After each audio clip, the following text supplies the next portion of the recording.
Le diable a toujours été contre la famille.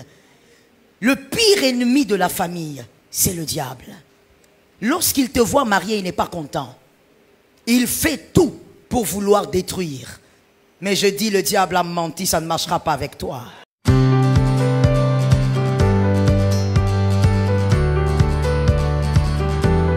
Le diable ne peut pas être à Kinshasa et être en Angleterre en même temps. Mais par contre, il peut se déplacer comme le vent de Kinshasa vers l'Angleterre. Mais il n'est pas Dieu, il n'est pas omniprésent. Comment sait-il que Job est protégé? Il dit, ne l'as-tu pas protégé? Qui? Lui. Ensuite, est-ce qu'il a parlé de son argent? Est-ce qu'il a parlé de ses bêtes? Parce qu'à l'époque, la richesse était en termes de bétail. Est-ce qu'il a parlé des bétails? Mais il commence d'abord par sa maison. Donc, si le diable est en train d'affirmer, parce que là il affirme, hein, que Dieu a protégé cet homme, c'est parce que quelque part il avait fait un tour. Il a d'abord fait un tour où? C'est Job. Je répète encore, j'entends beaucoup les pasteurs, je vais entendre les fidèles. Ah, sinon les pasteurs, on va les mettre dans une autre pièce. Ils vont suivre la prédication à partir du bureau. Il dit, ne l'as-tu pas protégé? Ça veut dire, le diable ne pose pas la question à Dieu. Dis-moi un peu, tu as protégé ce gars-là? Non. Il affirme que si Job te craint, c'est parce que toi tu l'as protégé. Mais comment Job sait que, plutôt le diable sait que Job est protégé? Quelque part, avant même que Dieu pose la question, le diable avait déjà fait un tour. Il est allé auprès de qui? De Job. Mais jusque-là, maman, ça ne suffit pas pour affirmer que Dieu les a protégés. Il faudrait que le diable ait fait quelque chose pour constater que cet homme est protégé. Qui m'a dit amen? Qui m'a dit amen? C'est-à-dire que quelque part, le diable n'est pas seulement parti faire un tour. Le diable a essayé. Mais il a essayé de toucher qui? Job? Le diable n'est pas intéressé par ton compte bancaire. Il est intéressé par toi et par ta maison. Le diable n'est pas intéressé par le travail là que tu as pris là, qui est devenu ton petit Dieu. Tu idolâtres ton travail. Le diable s'en fout de ça. Le diable sait que s'il veut te déstabiliser, il touche à ton enfant, tu n'iras pas au travail. Si ton fils entre en coma, tu n'iras pas au travail là. Il n'est pas intéressé par ça. Il va chez Job et il touche d'abord à Job. Il essaye, il dit, cet homme est protégé. Dis-moi protégé. Tu m'as dit protégé 3 fois que Jésus te protège. Il a vu que Job était protégé. Et ensuite, au lieu de s'arrêter là, le diable est compliqué. Quand il essaye Job, il voit qu'il est protégé. Il dit, bon, je vais un peu essayer sa femme. Je vais un peu du côté des enfants. Quand il touche la maison de Job, il sent aussi que tout le monde est protégé. Maintenant, regardez et voyez bien clairement que toutes les 3 personnes que j'ai énumérées, Ève, Jésus, Job, le diable est allé lui-même vers eux parce que toutes les 3 personnes avaient un objectif. Réfléchissez, vous allez trouver que tous avaient un seul objectif. Protéger leur famille. Ève était là pour permettre à Adam de réaliser des choses, mais dans la famille. Dieu ne pouvait pas dire soyez féconds sans Ève. Il fallait que Ève soit là pour que la famille ait des réalisations. Et c'est là que le diable va. Parce qu'il doit arrêter la réalisation d'une famille. Plutôt, le serpent, le diable, il va vers Jésus parce que Jésus aussi, en venant sur terre, Jésus n'était pas venu manger des sandwichs. Jésus n'était pas venu se marier. Pour toi qui aimes nous poser la question, pourquoi Jésus ne s'était pas marié? Jésus n'était pas venu faire des enfants. Jésus était venu créer une famille spirituelle. Donne un amen de quelqu'un qui est au culte. Donne un amen de quelqu'un qui est à l'église. Jésus était venu créer une famille. Une famille spirituelle. Il n'était pas venu ici pour... Non. Ce qu'il était venu chercher, ce n'était même pas les disciples. Jésus était venu créer une famille. Et c'est pourquoi le diable est venu vers lui. Parce que le diable combat tout celui qui veut réaliser de grandes choses dans la famille. Et le diable est allé toucher à Job, toucher directement à sa famille, parce que le diable est intéressé à ta famille plus qu'à autre chose. Alors je dis au nom de Jésus, il est déjà perdant. Je n'ai pas entendu ceux qui sont venus voir la grâce. Le diable est déjà perdant. Ta famille ne sera pas touchée, vous n'êtes pas des brochettes. Celui qui a dit amen là, il a dit, nous ne sommes pas des brochettes. À la fin de cette année-là, tu n'es pas une chèvre. Tes enfants ne sont pas des chevrons. Vous n'êtes pas des brochettes. On ne touchera à personne. On ne mangera personne. On ne détruira personne. Cet amen-là, c'est pour qui? Tu dis amen, c'est pour ta maison en même temps. Qu'un père de famille me donne un amen. Qu'une mère de famille me donne un amen. Le diable a toujours été contre la famille. Le pire ennemi de la famille, c'est le diable. Lorsqu'il te voit marié, il n'est pas content. Il fait tout pour vouloir détruire. Mais je dis, le diable a menti, ça ne marchera pas avec toi. Regardez maintenant comment ils opèrent. On doit avoir le temps de la prière aujourd'hui.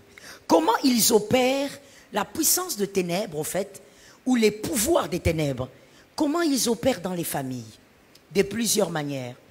3 jours ne suffiront pas. Mais je veux te donner 2 grands points. J'ai essayé de sélectionner ce qu'on rencontre souvent et surtout ce qu'on retrouve en Afrique. Et même partout. Le premier point, la première manière dont les pouvoirs des ténèbres contrôlent les familles et les empêchent de se réaliser. Par la puissance de l'enchantement. Par la puissance de l'enchantement, comme c'était dans Genèse. Par la puissance de l'enchantement. La puissance de l'enchantement fait à ce que toute une famille commence à normaliser un système diabolique. Quelqu'un me dit un système diabolique. Toute une famille commence à faire quoi? Normaliser. C'est un système diabolique, mais vous, tellement que toi aussi tu es né dedans, tu trouves ça normal. Aujourd'hui, un David va s'élever. Ça tombe sur vous, maman. C'est vous qui avez dit amen. Aujourd'hui, un David va s'élever. Aujourd'hui, un chiffre 8 va s'élever. Va refuser que ce qu'il a trouvé d'anormal reste dans sa vie. Ce qui est anormal s'arrête à partir de toi au nom puissant de Jésus. Que tes enfants commencent des choses nouvelles. Un système diabolique, mais normalisé par tout le monde. Commençons par, écrivez s'il vous plaît, petit a. Quel est ce système diabolique? La mendicité. La mendicité. Le premier système diabolique, la mendicité. Tout le monde trouve normal dans toute la famille. Prenons le psaume 37, 25. Nous allons lire ça ensemble parce qu'on va nous le présenter, je pense. Psaume 37, 25. C'est déjà David qui est en train de dire ces choses. Psaume 37, 25. Est-ce qu'on a donné le verset? Psaume 37, 25. Pour certains d'entre nous, c'est depuis l'école du dimanche que nous connaissons ce verset. Psaume 37, 25. Lisons ça ensemble. 1, 2, 3. Oui. Oui. Je n'ai point vu le juste abandonné. Mendiant. On reprend. J'ai été jeune. Je n'ai point vu, ni. Tu ne peux pas être abandonné. Jésus est avec toi. Comment tu seras abandonné? Écoutez, la mendicité ici dont je parle, il s'agit de quoi? Il s'agit d'un système familial où tout le monde trouve normal de dépendre toujours des gens. Tout le monde trouve normal de dépendre des gens. Surtout vous les jeunes qui êtes dans cette salle, vous devez m'écouter correctement et me donner même des amens. Parce que la jeunesse congolaise a ce petit problème-là. Tu dois guérir. Tu trouves normal que dans ta vie, tu es né, tu as dépendu des parents, mais à un certain âge, que tu continues de dépendre des gens. David a dit, j'étais jeune et j'ai vieilli, je n'ai point vu le juste abandonné. C'est-à-dire, au lieu de compter sur les hommes, compte sur Dieu. Je vais t'expliquer ça bien. Donne d'abord amen. Au lieu de compter sur les hommes, compte. Quand on est juste, c'est-à-dire enfant de Dieu, justifié par le sang du Christ, on compte d'abord sur Dieu. On ne compte pas sur son oncle, sa tante, son arrière. On compte d'abord sur Dieu. Et Dieu, sur qui tu comptes, s'il veut que les hommes te fassent du bien, c'est Dieu qui t'envoie vers les hommes. J'ai aimé cet amen-là. C'est Dieu qui te conduit vers les hommes. Toi, tu ne peux pas venir à l'église, tu choisis, tu dis, oh, moi, je vais aller chez maman, maman va m'aider pour mes études. Non, mon frère, demande à Dieu de t'amener vers quelqu'un. Et d'ailleurs, Dieu n'est pas obligé de t'amener vers quelqu'un. Il peut t'ouvrir une voie, toi-même, tu commences à payer tes études. Ça tombe sur toi au nom de Jésus de Nazareth. David, comment a-t-il tué Goliath? David n'a pas tué Goliath parce qu'il voulait être star. David n'est pas allé chercher la bataille. David était derrière les brebis. Je dis à quelqu'un, reste derrière les brebis. Oh non, donne un amen mon frère. Moi quand j'enseigne, frère, des grés ou des forces, tu vas prendre ça. C'est comme un bébé à qui on met la bouille dans la bouche. Hein? Même quand il ne veut pas, on ouvre. Tu vas dire amen. David était derrière les brebis. David n'avait rien demandé. Il est resté là. Celui qui l'a envoyé, c'est Isaïe. Son père a dit, petit, va déposer la nourriture chez tes frères. Arrivé là-bas, il a trouvé la bataille. Laisse Dieu t'envoyer vers des hommes. Si Dieu veut qu'un homme te pistonne, Dieu va t'envoyer vers des hommes. Mais toi, tu ne peux pas avoir la mentalité de la pauvreté, qui est la mentalité de la dépendance. Tu sais pourquoi quand un bébé naît, on coupe les cordons? Avant même qu'il ne grandisse, on a coupé le cordon. C'est-à-dire la dépendance doit s'arrêter à chaque étape de la vie. Donne-moi un amen normal.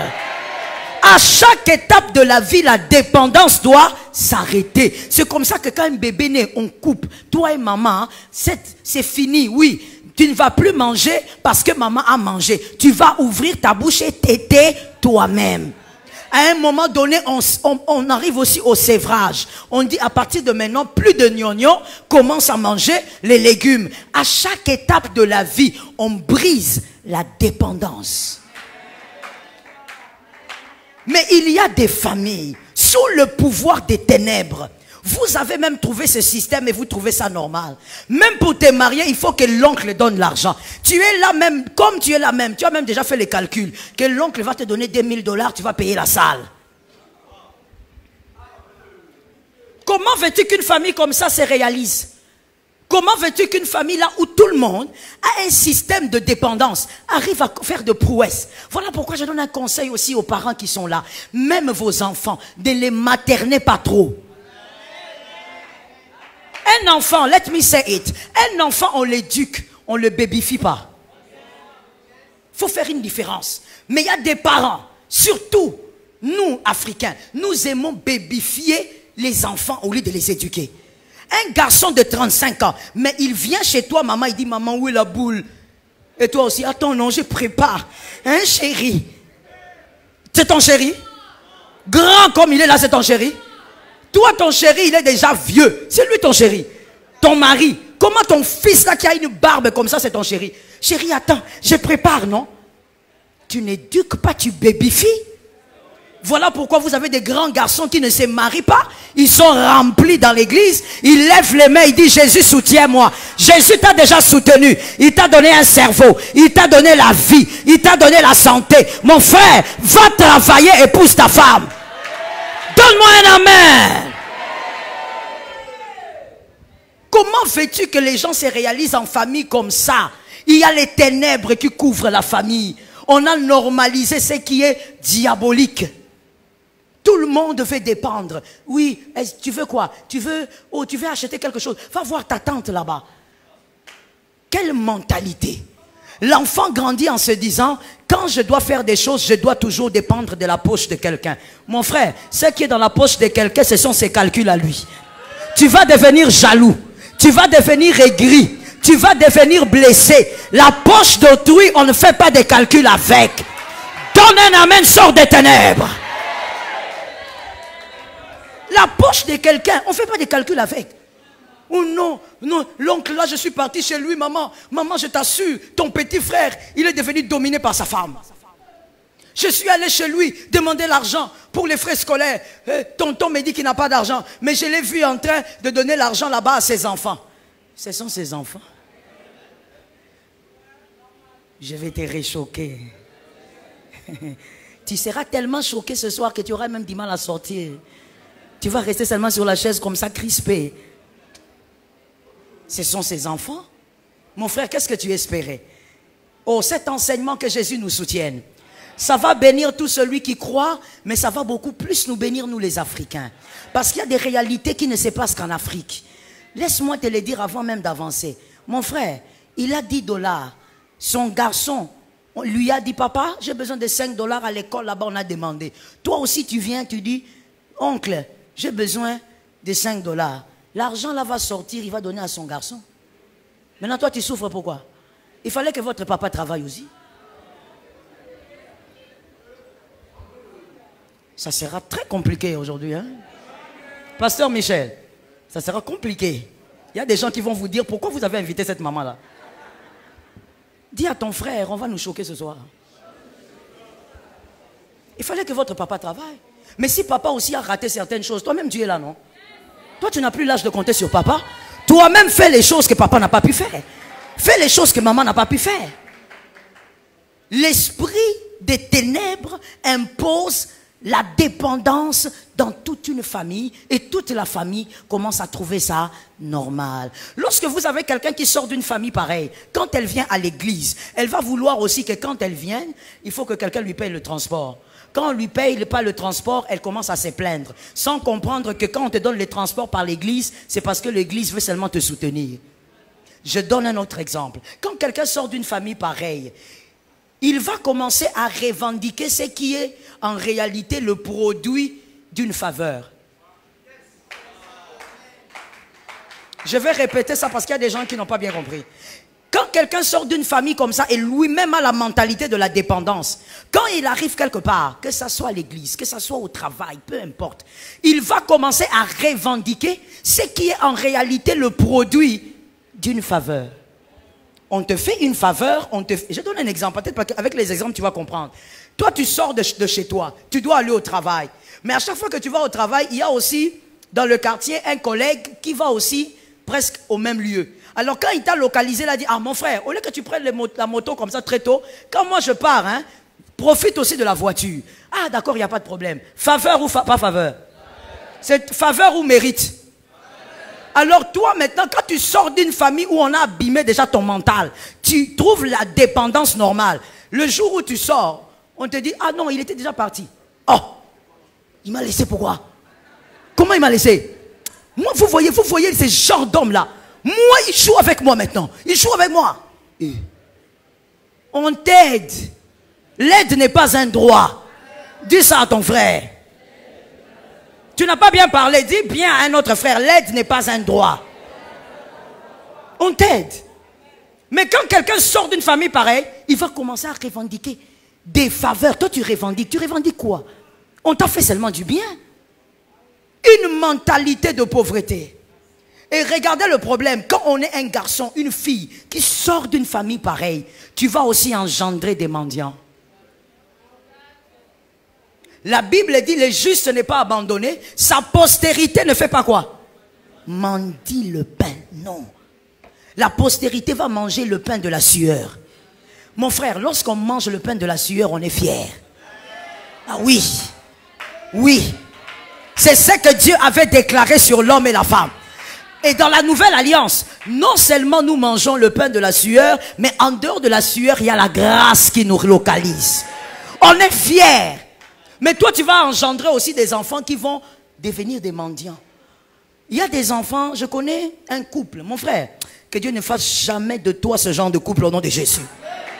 Je connais un couple qui a pratiquement détruit leurs enfants. Les enfants sont devenus des professionnels en mensonges. Tu vois, papa prend le téléphone, il dit à son garçon, je vais envoyer une petite vidéo à Tantine. Hein? Toi, tu vas dire à Tantine que tu es malade. Hein? Allez, fais le visage du malade. Je vous dis histoire authentique, hein? Authentique. Seulement, je ne peux pas donner certains détails. Ça sera en direct. Les gens risquent de... Ces personnes risquent de savoir qu'il s'agit d'eux. Parce qu'ils se connaissent. Il filme l'enfant. Et l'enfant, le petit garçon, à peine 8 ans. Tantine, je suis malade. Envoie-moi même un peu d'argent, s'il te plaît. Toi, quand tu regardes comme ça, ah, vraiment, tu envoies. Or, l'enfant n'était pas malade. Même à l'enfant, on a dit, mens. Comme ça, on va avoir de l'argent. Une postérité des mendiants. Comment veux-tu qu'une famille pareille, même si vous priez pour eux, vous les mettez dans l'église, retraite fermée, ils ne vont jamais se réaliser. Parce que pour se réaliser dans la vie, ce n'est pas d'abord une question d'argent. C'est une question de mental. La force d'un homme ou d'une femme, ce n'est pas d'abord ce qu'il produit physiquement. C'est d'abord ce qu'il y a à l'intérieur de son cerveau. Mais une mentalité pareille. Même l'enfant sait que pour manger, l'argent doit venir des autres. Et ces autres doivent être trompés avant qu'ils envoient l'argent. Je te pose une question.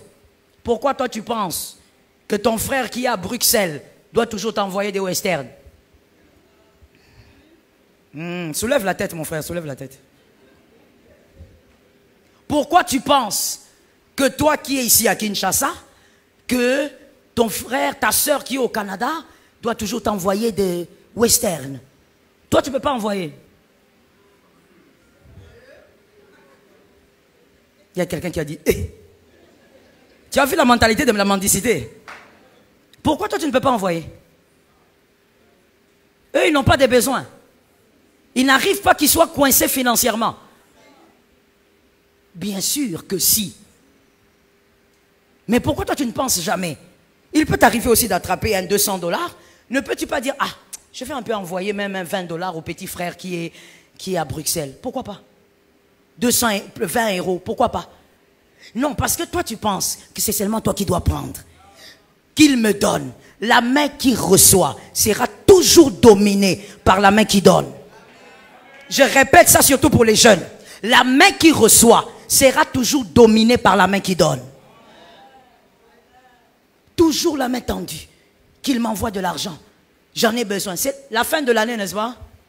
La fin de l'année, n'est-ce pas? Mademoiselle, tu as déjà fait tes calculs? Tu as déjà fait ta liste? Sur ta liste, il y a combien de garçons dessus? Celui qui va te donner des tissages, l'autre qui va t'acheter des talons, l'autre qui va t'acheter les make-up. Ils sont à combien? 5. Maintenant, tous les 5 là aussi, tu vas les porter. Hein? J'étais seulement en train de poser une question. Tous les 5 là, tu vas les porter. Tu es forte, hein? L'habit ne fait pas le moine, hein? Tu sembles mince comme ça, mais fort en activité. À peine 40 kilos, mais 5 hommes avant le 25 décembre. Ta, ta, ta, ta, ta, ta, ta. Ah, ça va choquer. Comment tu vas faire tout ça? Ça veut dire que toi-même, tu ne peux pas entreprendre, même vendre des bananes, faire des beignets, en tout cas faire quelque chose pour que toi, si tu as envie d'acheter des tissages comme un enfant de la maternelle, parce que c'est le 25 décembre, pourquoi tu ne peux pas enlever de ton argent aller acheter tes tissages? L'esprit de la mendicité. Tu vois une mère qui dit à sa fille, il faut épouser un homme qui a l'argent. S'il a l'argent, il va t'entretenir. L'esprit de la mendicité. Donc toi, on ne peut pas t'épouser déjà bien positionné. Il y a une fille qui me dit dans sa tête, maman, si je suis positionné, ça sera un gigolo. Toi, comment tu trouves seulement des gigolos? Toi, sur ton chemin, il n'y a que des gigolos. Ne peux-tu pas te dire, bon, moi aussi, mon mari, quand il viendra m'épouser, il me trouvera avec mes affaires. C'est pas possible. Est-ce que quelqu'un m'entend bien? Tu sais, quand un homme, je choque quelqu'un, est-ce que je choque quelqu'un? Quand un homme rencontre une femme qui a déjà des affaires, qui fait ses choses, il épouse vite. Même s'il n'avait pas de travail, il va commencer à chercher l'argent. Il va l'épouser vite. Tu sais pourquoi on ne t'épouse pas vite? Mendicité. Tu es seulement là. Les mariages, Le mariage va m'amener au ciel. J'attends celui qui va me sortir de la souffrance. Le mariage, tu es devenu comme un SDF.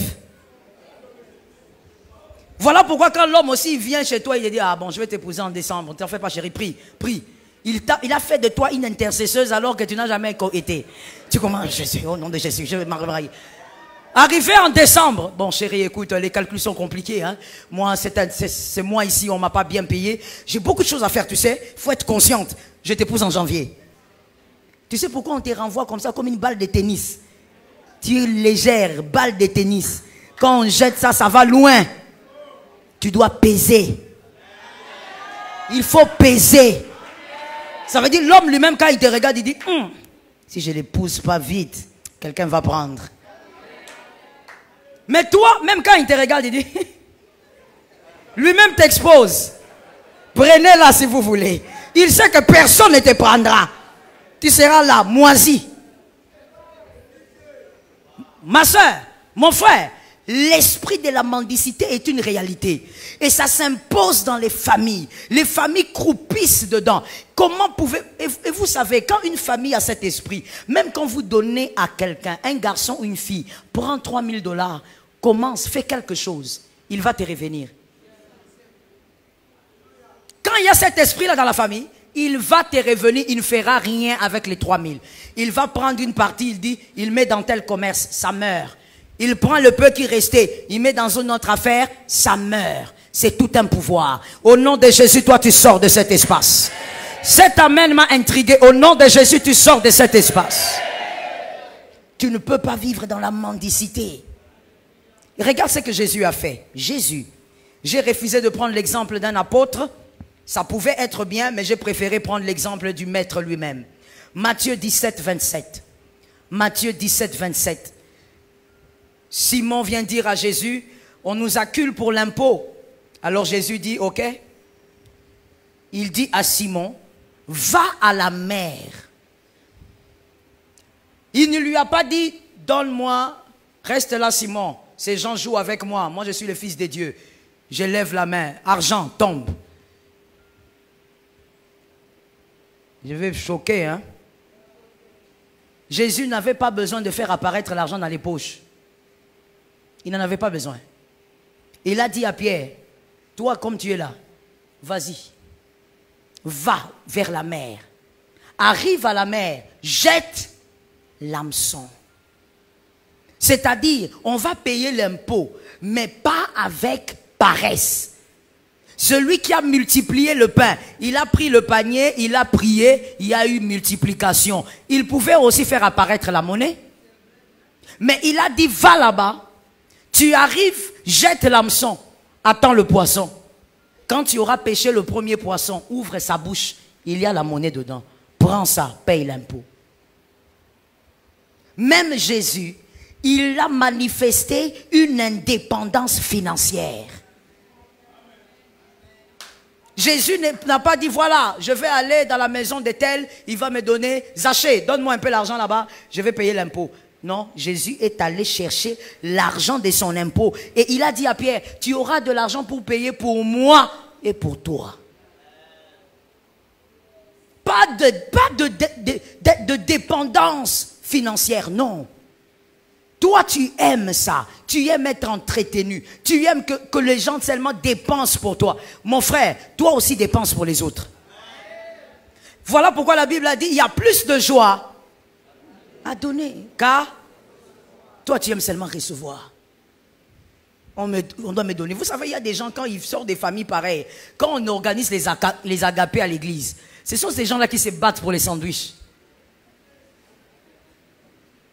C'est à cause de ce genre de fidèles-là que les églises n'organisent plus les agapés. Vous croyez que c'était un problème d'amour? Ce n'est pas un problème d'amour. L'église peut organiser l'agapé. Un dimanche, on vient comme ça, il y a des sandwichs, tout ça. À la fin du culte, on partage un peu, on boit. Mais tu sais pourquoi les pasteurs n'aiment plus ça? Les bagarres à l'église. Un frère qui se bat, oh mon sandwich était petit, mon sandwich était vieux, ah, il n'y a pas de mayonnaise. Ah. Tu nous ouvres les sandwichs, tu nous montres qu'il n'y a pas de mayonnaise.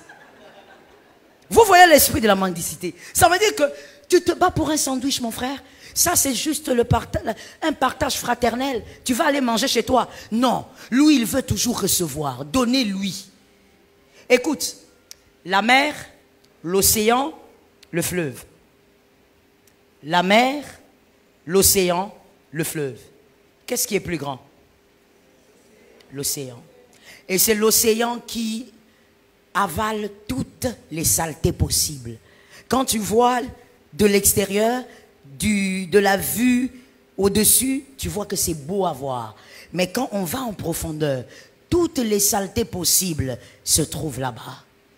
Celui qui reçoit tout et n'importe quoi risque un jour de recevoir la chose qui va le détruire. Est-ce que quelqu'un m'entend bien? I will tell you something. Quand quelqu'un te donne quelque chose, même si tu as des problèmes d'argent, ça arrive à tout le monde, hein, que dans la vie on soit coincé à un moment et Dieu permet qu'un frère te secourt. Mais tu vois, quand ton frère te secourt, dis-toi dans ta tête, même si tu ne lui dis pas, dis-toi dans ta tête que toi aussi un jour tu dois être capable de faire pareil. C'est ça la mentalité de la richesse. Dis-toi qu'un jour, toi aussi tu dois être capable de faire ça. Celui-là t'a donné 1000 $. Dis-toi qu'à moi aussi un jour, je serai capable de donner à celui qui sera en besoin, même 3000 $. Tu ne dois pas être là en train de te dire, on va me donner, qu'on me donne. Voilà pourquoi je veux passer à l'autre point en disant ceci aux jeunes. Arrête de calculer le visage d'une personne ici pour ton mariage. Arrête ça. Les parrainages là que tu as déjà calculés, on va refuser ça. Toi, tu commences à calculer les parrains, tu regardes la voiture là, je peux me monter dedans. Hein. Le jour de mon mariage, je peux me monter dans cette voiture là. Tes calculs sont les calculs de mendicité. Tu veux te marier, je crois que je l'ai déjà dit ici, tu ne peux pas te marier avec des faire-part. Quelle diabolitisation. Enférique. Sorcellérique, envoûtement élevé. Et toi aussi, mademoiselle, tu es là, en train de te bercer comme un bébé. Oui, on s'organise, on a déjà donné des faire-part. Mademoiselle, tu es la femme des faire-part. C'est à cause de ce genre de choses qu'aujourd'hui, je ne sais pas si c'est plus qu'avant, mais en tout cas, c'est le constat d'aujourd'hui. Les jeunes sœurs, vous vous mariez. Mais pour avoir des enfants, ça devient trop compliqué. Trop de problèmes d'opération, des myomes, des ceci, trop de problèmes. Mais écoute, on t'a épousé avec l'argent de qui? De qui? Dis à cet homme-là, écoute, voilà pourquoi une fille intelligente ne fait pas la pression pour qu'on l'épouse. La pression là va pousser le garçon à faire ce qu'il ne faut pas. On va t'épouser avec de l'argent qui va prendre tous tes enfants. Dis à ce garçon là, va travailler. Encourage le garçon à entreprendre. Mais ne va pas faire des faire-part. C'est une dépendance qui va vous faire du mal. Ainsi vous entrez dans votre couple, vous vous mariez. Quand vous êtes en crise, l'homme te dit, va chez ta famille. Moi aussi je vais chez nous. Pareil. On voit seulement le matin, tu viens avec ta valise. Ah, il y a Juliette. Non, toi, c'est il y a Brigitte. Surtout les ya Brigitte. Elles sont bizarres, les ya Brigitte. Elles sont bizarres. Ya Brigitte, tu es rentrée. Ah, laisse-moi tranquille. Oh. L'autre côté, là-bas aussi, on l'accueille. Hey, tonton Yannick. Les Yannick, les aventuriers. Les Yannick. Fais attention si tu as un Yannick dans les parages. Les aventuriers. Il y a Yannick, tu es rentré. Ah bon, c'est pour peu de temps, hein. Rien de grave, rien de grave. Rien de grave. Tu es incapable de payer une maison, tu dis rien de grave.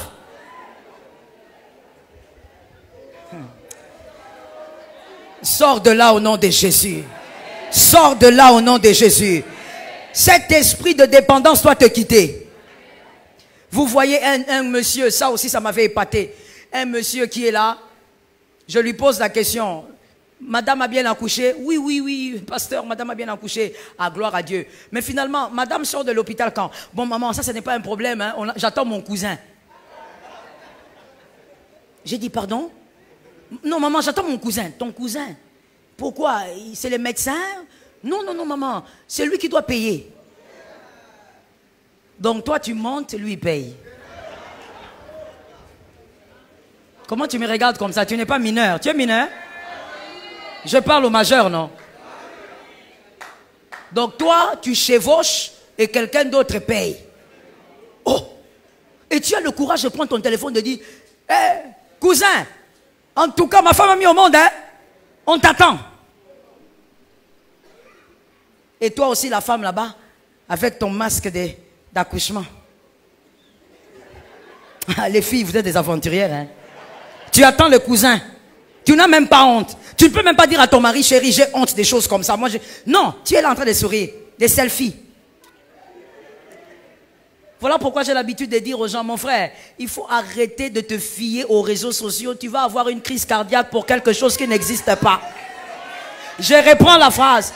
Mon frère, ma soeur, arrête de te fier aux réseaux sociaux. Tu vas avoir une crise cardiaque pour des choses qui n'existent pas. Les réseaux sociaux, les mensonges pleins là-dedans. Plein. Une femme fait le selfie comme ça à la maternité. Jésus est fidèle. Mais pendant qu'elle dit que Jésus est fidèle, c'est le cousin de son mari qui paye la facture. Jésus est fidèle. Une mendicité élevée.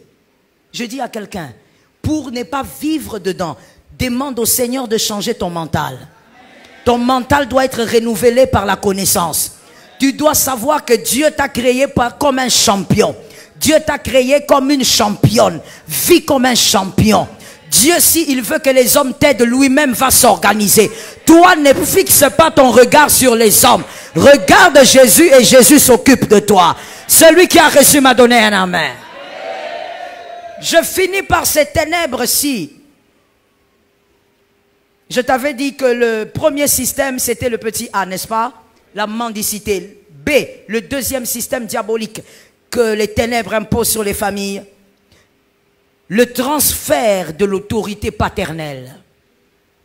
Le transfert de l'autorité paternelle. Genèse 49, 10. Genèse 49, 10. La Bible est en train de dire que sur Judas, le sceptre du commandement ne va pas se l'éloigner jusqu'à ce que vienne le Shiloh. N'est-ce pas? Oui, c'est écrit là-bas, Genèse 49, 10. Et maintenant, dans Matthieu 1, 1 à 16, on parle de la manière dont le Shiloh est arrivé. Matthieu 1, 1 à 16. On parle de la lignée du Shiloh. Mais en parlant de la lignée du Shiloh, jusque tout en bas, vous verrez qu'on ne parle pas de Marie. On parle de qui? De Joseph. C'est lui qui sort de la tribu de Juda. Marie, elle sortait de la tribu des Lévites. C'était une manière prophétique aussi pour Jésus, parce que Jésus était sacrificateur et roi en même temps. Marie donc sortait de la lignée des Lévites, mais Joseph, c'était la lignée de Juda. Mais écoutez, Jésus qui est de la lignée de Juda, il est né d'une femme, n'est-ce pas? Cette femme était vierge ou déviergée? Vierge. Ok. C'est-à-dire qu'il n'y a pas eu la sémence de Joseph. N'est-ce pas? Mais comment on dit qu'il est de la tribu de Juda? Il n'y a pas eu la sémence. Comment il est de la tribu de Juda? Pourquoi ce n'est pas seulement l'enfant de Marie? Je vais te choquer ce soir. Dieu est patriarcat. Dieu est patriarcat. Il y a quelqu'un qui me regarde et qui dit, prends ces versets, on va le lire ensemble si tu ne l'as pas appris à l'école du dimanche. Matthieu 6, 9. Matthieu 6, 9. On y va. 1, 2, 3. Oui. Arrêtez-vous s'il vous plaît. Non, remettez le verset 1 s'il vous plaît. J'ai l'impression que... Remettez le verset 9. Thank you. J'ai l'impression que vous avez mal lu. Moi dans ma Bible, ce n'est pas écrit comme ça. Moi dans ma Bible, c'est écrit notre mère.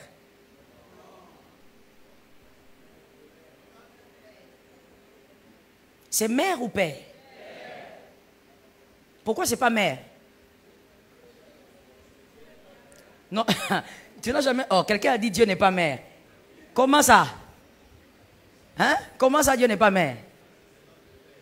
Mais pourquoi c'est votre père? Pourquoi il ne s'est pas fait appeler mère? Pourquoi il ne s'est pas fait appeler mère? Il a dit, vous direz notre Père. Dieu est d'abord, c'est d'abord par là que je dois commencer, pour bien placer le fondement. Dieu est patriarcat. Le système biblique, c'est le système patriarcat. Abraham bénit Isaac. Isaac bénit Jacob. Jacob bénit ses fils. Est-ce que quelqu'un m'entend bien? On va lire quelque chose. Non, prenons Matthieu 1, 1 à 16. Lisons un peu ça. Juste le premier verset, ça nous intéresse aussi là-bas. Matthieu 1, 1 à 16. Généalogie de qui? Fils. Fils. Où est Sarah? Pourquoi elle n'est pas là? Écoutez, moi ça m'intrigue, vous savez pourquoi avec Jésus? Parce qu'en réalité, Jésus, tout ce qu'il est devenu, en sortant du ventre, Joseph n'est pas concerné. Il n'y a eu que Marie. C'est-à-dire qu'elle était vierge, le Saint-Esprit a couvert, elle est tombée enceinte. Donc Joseph, il n'a même pas touché l'épaule. Il est fort, hein? Ça se voit qu'il n'est pas congolais. Tu étais congolais, de l'Équateur. Jamais. Il allait vraiment dire à Jésus, Yesu, Tobongisa. Joseph n'a pas touché même à l'épaule. Mais quand Jésus naît, on dit, voici la généalogie de Jésus, fils de David, fils d'Abraham. Pourquoi on ne cite pas Sarah? Parce que le système biblique, c'est un système patriarcal. L'onction descend du Père et ça va vers les fils. Est-ce que quelqu'un m'entend? C'est le Père qui couvre la famille, accompagné de la sagesse de la mère. Est-ce que quelqu'un m'entend bien? Le pouvoir d'une famille ne repose pas sur la tête d'une mère. Quand vous voyez dans une tribu où c'est la mère qui a le pouvoir sur toute la famille, il y a quelque chose de mystique là-bas. Le diable est passé par là. Dieu n'est pas dans un système matriarcal. Donne un amen même si tu es choqué. Tu donnes un amen même si tu es choqué. C'est ça la vérité, mon frère. Ce système, c'est un système obscur. Pourquoi? Parce qu'on ravit au père son autorité. L'autorité de ton papa ne peut pas aller sur ton oncle. Parce que l'oncle ne sera jamais papa. Je sais que je vais choquer, ce n'est pas un problème. L'oncle ne sera jamais papa. Si tu as eu la grâce d'être aimé par tes oncles, c'est une bonne chose. Mais la Bible ne donne pas l'autorité à l'oncle comme s'il était ton père. La Bible ne donne pas l'autorité à la tantine comme si elle était ta mère. Les parents biologiques ont une autorité qui reste et qui n'est pas transférable. Dis-moi, ce n'est pas transférable. Dis-moi, ce n'est pas transférable. On ne transfère pas ça. Non, dans cette famille, c'est moi qui ai le chef. Oui, sois le chef des familles. Mais l'autorité de papa, ça ne sera jamais sur ta tête. Et pourquoi le diable aime ce système? Là où l'autorité de papa est arrachée. Voilà pourquoi je prie qu'aucun père ici ne soit irresponsable. Pourquoi ce sont les femmes qui donnent des amens? Que les hommes donnent des amens? Qu'aucun père ne soit irresponsable. Qu'on ne te vole jamais le manteau de père. C'est toi qui es père et tu dois être chef chez toi. Ton autorité ne peut pas être prise par quelqu'un. Pourquoi le diable aime le système matriarcal? Et pourquoi le diable aime que l'autorité du père soit arrachée? Et que quelqu'un d'autre se fasse passer pour père? Parce qu'en réalité, un père, plutôt, oui, un père, l'amour que le père a pour son fils ne sera jamais retrouvé ailleurs. Je le dis autrement. L'amour d'un père ou d'une mère n'a pas de copie. Ça n'a pas de copie. Si tu as eu la grâce d'être aimé par quelqu'un qui n'est pas ton père biologique, ta mère, ce sont des exceptions. La généralité, c'est autre chose. On ne peut pas placer un enseignement sur les exceptions. L'enseignement est placé sur les généralités. En général, mon frère, voilà pourquoi tu verras que nous, en Afrique, quand une femme a le malheur de perdre son père, sa dot devient autre chose. Là où papa allait demander une veste, on va demander 5. Parce que l'amour d'un père n'a pas de copie. L'amour d'une mère n'a pas de copie. Toi qui as tes parents, dis au Seigneur, merci pour mes parents. Je n'ai pas entendu. Tu as tes parents, dis merci Seigneur pour tes parents. C'est une grâce. Et donc le diable aime ce système parce que d'abord, parlons du système matriarcal, ça éloigne complètement la volonté de Dieu dans une famille. Maman devient chef. Quand papa veut parler, papa veut dire quelque chose, demandez à votre maman. Papa, lui, s'occupe des neveux. Quelqu'un me capte? Papa s'occupe et il attend aussi que les autres oncles s'occupent de ses enfants. Or, un oncle ne peut pas avoir l'amour que ton père a pour toi. Ça n'a pas de copie. Et donc voilà où le diable piège maintenant les familles. Et c'est là maintenant, parce que tu as donné l'autorité de ton père à ton oncle, puisque ton oncle ne va pas forcément avoir le même amour, c'est là que l'oncle va s'élever pour dire, tu ne me donnes pas le poisson salé, je te bouffe. Est-ce que ton papa peut te bouffer pour un poisson salé? Mais l'oncle va dire, tu ne me donnes pas ça, je te détruis.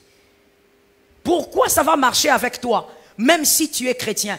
Parce que malgré que tu es chrétien, tu es resté sous les jougs de tes pères. Tu n'as pas été délivré de la vaine manière de vivre de tes pères. Tu as accepté le système. Et le système que tu acceptes, tu subiras. Dis à un frère, tout système que tu acceptes, tu finis par le subir. Est-ce que quelqu'un m'a compris? C'est un pouvoir qui permet donc à quelqu'un de très facilement maudire l'enfant d'autrui. J'ai connu une fille, son oncle lui disait à l'époque, si toi tu te maries cette année, c'est que moi je dois mourir. Alors que le garçon, aucun problème. Il n'y a eu rien pour faire assez que l'oncle refuse ces garçons-là. Non, son problème était ailleurs. Son problème était que ses filles à lui n'étaient pas encore. C'est la réalité que nous vivons tous les jours en Afrique. Voilà pourquoi moi j'aime choquer les gens en disant, papa c'est papa, maman c'est maman, tantine c'est tantine, tonton c'est tonton, oncle c'est oncle. Tu verras quelqu'un te dire, pourquoi tu m'appelles oncle? Appelle-moi papa. Vous avez connu ça, hein? Traumatisé mon frère, moi j'ai été avec ça. Appelle-moi papa. Pourquoi tu m'appelles tonton? Moi, je suis le petit frère de ton papa. Tu es là, tu dis papa. Le jour où papa tombe, c'est ce deuxième papa qui vient dire donnez tout. Oh, mais vous nous sortez comment? Donnez tout. Vous allez dormir avec votre maman dehors. Mais toi, si tu es aussi papa, non? Mais tu nous envoies où? Et vous entendrez même cet homme dire à la femme, à la veuve donc, nous te donnons les enfants comme cadeau. Tu as déjà entendu ça ou pas? Ce sont les choses que les gens n'aiment pas qu'on dise tout haut. Mais moi, je me permets de te le dire tout haut. Je dis c'est un mensonge. C'est un mensonge qui ne crée pas l'amour, mais ça crée plutôt de la haine. Parce que le jour où l'enfant va réaliser que la même personne que j'appelais papa parce qu'il disait qu'il était mon père, mais cet homme a foutu maman dehors et nous dormons dehors et cet homme est en train de jouir de l'argent de papa, ça ne crée pas l'amour, ça crée la haine. Voilà pourquoi dès le départ, il faut seulement présenter la vérité. J'ai aimé votre amen, maman. J'ai senti que vous avez compris. Dès le départ, il ne faut pas se mentir. Il ne faut pas vivre dans une illusion africaine qui te ment toi-même. Nous sommes africains, nous aimons la plupart de nos valeurs, mais lorsque ça ne cadre pas avec la parole, ça nous fait du mal, nous devons dire non à ça. Dis la vérité dès le départ. Tu es tonton, je t'aime. Tu es tantine, mais tu es tantine. Tu n'es pas maman. Maman, c'est maman. Est-ce que quelqu'un m'entend bien? Ce sont des choses qui ont donné le pouvoir à certaines personnes. Jusqu'aujourd'hui, je traite un cas, pasteur, d'une fille qui doit se marier, mais elle devait se marier depuis le début de l'année. Mais on va finir l'année là, on dirait qu'elle ne va pas se marier. Parce que l'oncle a dit, toi, la liste que j'ai faite là, c'est seulement ce qu'on va donner. Si vous n'amenez pas ça, il n'y a pas mariage. Maintenant, il faut voir la liste. C'est même sur mon bureau la copie de la dot. Écran, synthétiseur. Je ne sais pas s'il veut ouvrir une église. Je ne comprends pas. Moi-même, j'ai posé la question à la fille. Il veut l'ouvrir une église. Il est pasteur. Synthétiseur, écran. Il a même demandé quoi encore? Il a demandé si c'est 3 moutons. Mais moutons, ce ne sont plus des chèvres, ce sont maintenant des moutons. Hein? Oh, 15 machettes. Ah, papa. Oligo bétanan. J'ai même dit à la fille, au nom de Jésus, c'est sorcellerie ou bien? 15 machettes. Il a une liste, je vous dis, toi-même tu regardes, tu dis, même s'il fallait épouser, même si c'était un millionnaire, ça c'est quoi? 3 papiers. Famille des papas, famille des mamans. Et puis le 3e papier, là, ils ont écrit un nom bizarre que je n'arrive même pas à comprendre. Donc c'est comme pour dire tout le temps de souffrance qu'on a eu avec l'enfant. Toi, tu es l'oncle, tu as eu quel temps de souffrance? Et vous savez quoi? Son père est décédé. On est en 2022, hein? Son père est décédé pendant la Covid. S'il était là, lui-même allait assumer le mariage de sa fille. Et jamais il n'allait demander des choses comme ça. Jamais. Tout père aimerait que sa fille se marie. Et il va faciliter les choses que sa fille se marie. Tout père aimerait que son fils se marie. Mais celui-là à qui vous avez transféré le pouvoir, c'est devenu tout un problème. Voilà pourquoi, mon frère, si toi tu es dans ce cas où ton père est décédé, ta mère est décédée, il y a quelqu'un d'autre qui s'est levé comme chef de famille, même s'il s'appelle chef de famille, toi dans tes prières, dis toujours, je dépends de Dieu et seul Dieu est mon père. J'ai aimé cet amen, donne un amen. Seul Dieu est mon père. Oui, on a eu le cas aussi de 3 filles. Aujourd'hui, l'une d'entre elles, l'aînée, oui, c'est l'aînée. L'aînée, je crois. Oui, elle a un master aujourd'hui. Je ne sais pas trop en quoi. Elles étaient chassées par leur famille. Pourquoi? Papa est déjà mort, maman aussi. Donc la famille paternelle les a chassées. Ils ont dit non, allez là où vous voulez. Des filles, hein, qu'on chasse comme ça. On les laisse à l'heure libre. Elles vont aller chez qui? À l'époque, à Kinshasa, elles ne connaissaient personne. Elles vont aller où? Des filles, à part la prostitution, dans la tête d'une fille, qu'est-ce qui peut passer? Mais Dieu avait fait grâce. Elles sont arrivées à l'église. On leur a dit, restez ici. Le pain qu'on a, on va partager. L'eau qu'on a, on va partager. Oh, moi, j'ai un mari qui est compliqué. C'est un fou de la foi. Il a dit, ils ont refusé. Ils ont dit qu'ils ne sont pas vos pères. Alors mettez-vous à genoux ici. Je déclare au nom de Jésus, moi, je deviens votre père. La dot, c'est moi qui vais bouffer ça. Je lui ai dit, hé! Frère, tu es entré dans la dimension. Il a dit, ah, je suis entré dans la dimension. Mon frère, le père spirituel, il est au-dessus de père biologique. Parce que lui, il a les mandats. Il a les mandats. Là où la malédiction t'avait localisé, lui, il enlève ça. Là où on avait maudit ta fécondité, lui, il va imposer la fécondité. Est-ce que quelqu'un m'entend bien? Ne laisse personne, même s'il dit dans la dot, c'est moi qui vais manger, c'est moi le grand-oncle de la famille. Dans ton coin, dans la prière, sois en train de dire, ma dot à moi, même si c'est lui qui va toucher, Jésus est la couverture de ma vie. C'est Jésus, mon Père. Je prophétise au nom de Jésus. Les ténèbres ne t'engloutiront pas. Les ténèbres ne t'auront pas. La malédiction ne peut rien contre Jacob, ni la divination contre Israël. Ta famille est épargnée. Ta famille est épargnée. Qui est en train de recevoir comme celui qui comprend? Qui reçoit comme celui qui comprend? Je dis ta famille est épargnée. Là où on avait maudit les mandats, enlève ça. La Bible disait que je ferme sur terre sera fermé dans les cieux.